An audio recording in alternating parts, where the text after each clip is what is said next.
Okay, in this short video, we're going to cover a question I'm often asked by those of you who trade automated strategies. For example, using EAs on the MetaTrader platform, in that why is my EA not working as expected?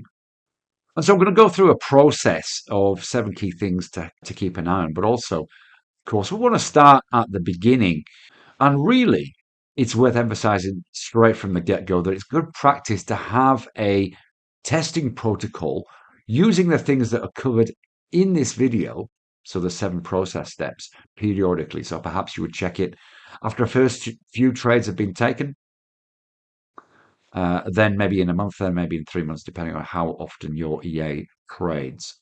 So it's worthwhile emphasizing that from the start. But commonly what we see is the motivation is when expectations have not been met. So we start off, we sometimes get 2 or 3 losses to start with, and that makes us feel unhappy, obviously, subsequent to the excitement of putting an EA in a live environment. It's also worth emphasizing that this is one of the reasons why we start at minimum volume. We want to make sure that an EA is trading as we should, meeting expectations, and performing well prior to scaling up. So always start on minimum volume just to make sure that all of these things are in place. And of course, check in on your original testing. If we look at an equity graph of a backtest, you'll see there's periods, even within the best performing EAs, that it may well not perform particularly well. It may flatline or even pull back from time to time. So it's worthwhile checking on that backtest to see if this is normal behavior. If it's normal for an EA to have 3 consecutive losses, for an example, and you're seeing 3 consecutive losses, that's just normal EA behavior for that particular strategy. Let's start with some assumptions. We are assuming that you understand the EA strategy, logic, and parameters. We're also assuming that you've done robust backtesting based on a significant period, and there are a number of ways you can make a backtest more robust, which are covered in different videos. And of course, ultimately, you should have a set of criteria that says this is ready for moving into a live environment. And of course, you've got a verified set file produced from your best results that you wish to put live. So all those assumptions ticked off, then we can move into the 7-step process to look at why it might not be trading as you think it should be. The first thing we do is we obviously get results from the live period that it's been trading for.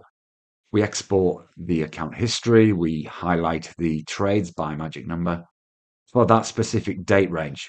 And then, of course, what we can do is backtest exactly the same period and compare. Once we've got both of those in place, we can spot missing trades, wrong position sizes, unexpected differences in outcomes. And depending on how close or otherwise these are, will guide us in terms of what could be the next step. If there is a disparity, make sure, of course, for a start, that all your include files and indicators that may be part of your main EA operation are installed on your VPS, not just on the test account you use to develop your backtest. If you have missing files, this can stop or alter EA execution. Of course, that can be significant. The next thing I would suggest we do is compare your VPS uploaded set file settings with the original settings that you intended to upload. So you can open these in a text file and compare them side by side, just to make sure that what you've uploaded actually compares like for like with the original verified set file that you developed. Once you've got these 4 things in place, it should give you an idea about things that you can have a deeper dive on if there are still unexpected differences. First thing I would suggest you do is you check charts to see the trades. Visually compare your entries and make sure they're aligned with the strategy conditions. It may be for some reason that in a live environment, what you saw in backtest isn't functioning quite the same. So just cross-check that chart with the actual trades on to see if it meets strategy parameters. Next thing I would do, of course, is check for potential technical issues. So we'd check the platform or the VPS for potential outages, as downtime will often explain potentially missing trades.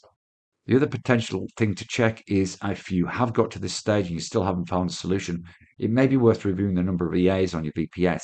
Too many EAs that are active on your VPS can overload your VPS's CPU and cause delays on missed trades. This again can seriously impact on results, and your broker should be able to advise you whether you're getting closer. Or there are things you can put in place to measure VPS CPU usage, of course. So those would be the 7 processes that I would suggest you look at in the first instance if you're finding that your EA isn't trading as you think it should be. Remember, this is best done as a standard. Whether you suspect a problem or all appears good, I would do it anyway. And of course, you can access the support from your broker you need if it appears to be a technical issue. And don't forget, of course, there are disparities between backtest and live environments. It may be that your EA in a live environment is just not one that's going to work for you. Not worth throwing the baby out with the bathwater. You've got to give it time to develop a critical mass of trades to make sure that there is a difference that is potentially critical and not just a period of downtime, which is normal for your EA. I hope that's been useful, just to give you a few potential checks to tick off if you think your EA isn't performing as it should. Trade safe and see you again soon. Bye bye for now.